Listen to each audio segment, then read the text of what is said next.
नमस्कार, आप देख रहे हैं आज तक। मैं हूं गौरव सावंत। पाकिस्तान के थल सेना अध्यक्ष बनने के बाद जनरल आसिम मुनीर पहली बार चीन के दौरे पर है। हालांकि जनरल आसिम मुनीर के चीन के दौरे पर पाकिस्तान के विशेषज्ञों ने ही कई तरह के सवाल खड़े करना शुरू कर दिया है। पाकिस्तानी विशेषज्ञों का दावा यह है कि पाकिस्तान में जब भी कोई नया सेना प्रमुख बनता है तो पद संभालने के कुछ ही हफ्तों बाद सबसे पहले चीन का दौरा किया जाता है। लेकिन जनरल मुनीर का जो पहला दौरा है वो लगभग 5 महीने बाद हो रहा है।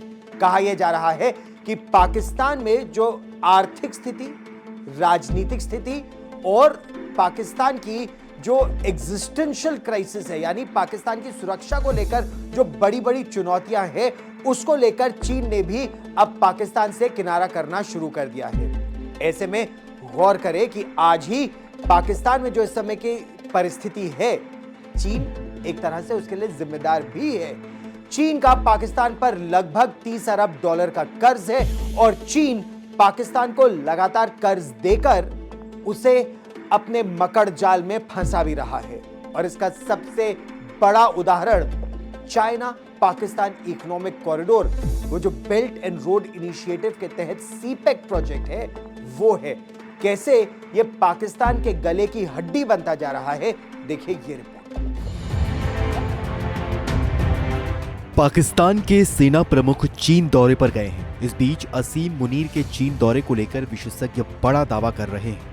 पाकिस्तानी विशेषज्ञों का कहना है कि आमतौर पर जब भी कोई पाकिस्तान का नया सेना प्रमुख बनता है, पद संभालने के 1 हफ्ते के भीतर ही उसे चीन का दौरा करना होता है। लेकिन जनरल मुनीर ने 29 नवंबर 2022 को अपना आर्मी चीफ का पद संभाला और ऐसे में मुनीर के चीन दौरे में 5 महीने का वक्त लग गया। पाकिस्तानी विशेषज्ञ भी इसके बड़े मायने निकाल रहे हैं। आपको बताएं तो चीन ने खुद पाकिस्तान को कर्ज जाल में फंसाया और जब पाकिस्तान दिवालिया होने की कगार तक पहुंच गया तो चीन ने पाकिस्तान से मुंह मोड़ना शुरू कर दिया। हालांकि चीन की तरफ से पाकिस्तान को कर्ज का ऐलान किया गया है, लेकिन इसके बदले में भी चीन पाकिस्तान का बड़ा फायदा उठाएगा। आपको बताएं तो पाकिस्तान के कर्ज संकट का कारण भी चीन है, जो पाकिस्तान पर अब तक 30 अरब डॉलर से ज्यादा का कर्ज लाद चुका है। पाकिस्तान में चीन सीपीईसी योजना चला रहा है। इसके जरिए वो अपने फायदे के लिए ग्वादर बंदरगाह और कई आधारभूत ढांचे से जुड़े प्रोजेक्ट का निर्माण कर रहा है। हालांकि इस योजना को लेकर पाकिस्तान के आम लोग चीन, पाकिस्तानी सेना और पाकिस्तानी सरकार के खिलाफ जबरदस्त विरोध प्रदर्शन कर रहे हैं। पाकिस्तान चीन से और कर्ज लेने और उसके पुराने कर्ज को चुकाने के लिए आम लोगों की जमीनों को जबरन चीन को दे रहा है।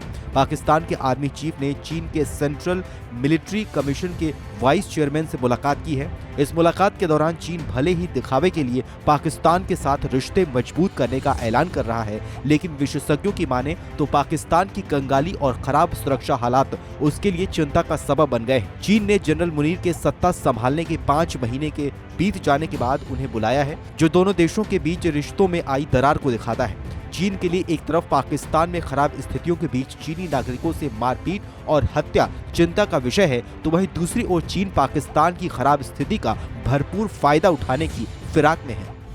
चीन के प्रधानमंत्री ली कीशिंग ने पाकिस्तान के प्रधानमंत्री शहबाज शरीफ से फोन पर अचानक बात की। कहा यह जा रहा है कि चीन के प्रधानमंत्री इस समय बेहद नाराज हैं, क्योंकि चीन पाकिस्तान को यह बताना चाह रहा है कि चीन का जो निवेश है पाकिस्तान में, चीन के जो नागरिक है पाकिस्तान में, वो सुरक्षित नहीं है। और यह बातचीत ऐसे समय में हो रही है जब पाकिस्तान के थल सेना अध्यक्ष, पाकिस्तान के army chief general Asim Munir चीन के अपने पहले दौरे पर है। बताया यह भी जा रहा है कि चाइना पाकिस्तान इकोनॉमिक कॉरिडोर को लेकर जो लगातार देरी हो रही है, जो पैसे का गबन हुआ है और जो चीन के नागरिकों पर लगातार हमले हो रहे हैं, इसको लेकर चीन बहुत नाराज है। चीन के प्रधानमंत्री ने पाकिस्तान के प्रधानमंत्री शहबाज शरीफ को जमकर लताड़ा। हाल ही में सीपीईसी यानी चाइना पाकिस्तान इकोनॉमिक कॉरिडोर पर काम करने वाले लोगों पर लगातार हमले किए जा रहे हैं, जान से मारा जा रहा है, जान से मारने की धमकी दी जा रही है, जानलेवा हमले हो रहे हैं और एक चीनी नागरिक पर ईश निंदा का आरोप लगाया गया। डर यह था कि उसे पीट पीट कर मार दिया जाएगा। वो तो पाकिस्तानी सेना ने हेलीकॉप्टर से उसे सुरक्षित वहां से निकाला और एबटाबाद पहुंचाया, लेकिन चीन इस बात को लेकर बेहद खफा है। एक तरफ पाकिस्तान के आर्मी चीफ चीन दौरे पर पहुंचे थे। इस बीच चीन के प्रधानमंत्री ने पाकिस्तान को फोन कर बड़ा खेल कर दिया। चीन के प्रधानमंत्री ली कियांग ने पाकिस्तान के प्रधानमंत्री शहबाज शरीफ से फोन पर अचानक बातचीत की है। चीनी प्रधानमंत्री ली कियांग ने शहबाज शरीफ की जमकर लताड़ भी लगाई। हैरान कर देने वाली बात यह है कि चीनी प्रधानमंत्री ने शहबाज शरीफ को ऐसे समय में फोन किया जब पाकिस्तान के आर्मी चीफ चीन के दौरे पर है। चीन के प्रधानमंत्री ने पाकिस्तान में चीनी नागरिकों और अधिकारियों पर लगातार हो रहे जानलेवा हमलों को लेकर शहबाज शरीफ से कठोर शब्दों में बात की है। इस बातचीत पर पाकिस्तान की चर्चित पत्रकार मरियाना बाबर ने लिखा कि चीन चाहता है कि शहबाज शरीफ और आर्मी चीफ मुनीर दोनों ही सीपीईसी को लेकर एक राय कायम करें और चीनी नागरिकों को पाकिस्तान में सुरक्षा मुहैया करवाई जाए। आपको बताएं तो शहबाज शरीफ ने खुद ही ये माना है कि इस बातचीत में पाकिस्तान चीन के बीच चल रही सीपीईसी परियोजना की समीक्षा की गई है। दरअसल पाकिस्तान में चीनी नागरिकों से मारपीट और उनकी हत्या को लेकर पाकिस्तान और चीन के बीच लंबे समय से खटपट चल रही है। हाल ही में सीपीईसी में काम करने वाले एक चीनी इंजीनियर से मारपीट का मामला सामने आया था। चीनी इंजीनियर पर ईश निंदा का आरोप लगा था। सैकड़ों की भीड़ में फंसे नागरिक को पाकिस्तानी सेना ने हेलीकॉप्टर से बाहर निकाला था। आपको बताएं तो बीते कुछ सालों में ही पाकिस्तान में हमलों की वजह से दर्जनों चीनी नागरिक, अधिकारी और इंजीनियर मारे गए हैं। पाकिस्तान में लगातार चीनियों पर हो रहे इन हमलों की वजह से सीपीईसी के काम में भी रुकावट आ चुकी है। कोई भी चीनी अब पाकिस्तान में काम नहीं करना चाहता है। ऐसे में चीनी सरकार अपने नागरिकों को पाकिस्तान में काम करने के लिए अधिक पैसे और जबरन पाकिस्तान भेज रही है। ऐसे में अब इस तरह की घटनाओं को लेकर चीन बेहद चिंतित है। जानकारी के लिए आपको बताएं तो पीओके के कई इलाकों में भी आम लोग चीन के सीपीईसी परियोजना का विरोध कर रहे हैं, जिसकी वजह से चीन को बड़ा नुकसान और सीपीईसी परियोजना के पूरा होने में देरी हो रही है। पाकिस्तान को एक बार फिर सर्जिकल स्ट्राइक का या बालाकोट की तरह एयर स्ट्राइक का डर सता रहा है। पाकिस्तान की मीडिया में लगातार इसकी चर्चा भी शुरू हो गई है। पुंछ में जो पाकिस्तान ने आतंकी हमला करवाया, उसके बाद पाकिस्तान को डर यह लग रहा है कि कहीं भारत एक पलटवार न कर दे। दरअसल पाकिस्तान के भारत में जो पूर्व उच्चायुक्त थे अब्दुल बासित, उन्होंने इस मुद्दे पर कुछ बड़ा दावा भी किया है। उनका यह आकलन है कि इस साल तो नहीं, क्योंकि भारत G20 की भी मेजबानी कर रहा है। भारत G20 का अध्यक्ष है और शंघाई सहयोग संगठन यानी शंघाई कोऑपरेशन ऑर्गेनाइजेशन का भी। तो इसीलिए पाकिस्तान को अंदेशा यह है कि इस साल भारत कुछ नहीं करेगा, लेकिन अगले साल 2024 में चुनाव है। अब पाकिस्तान को डर यह सता रहा है कि भारत एक बार फिर हमला न कर दे, और इसको लेकर पाकिस्तान की हालत टाइट हो गई है। क्यों?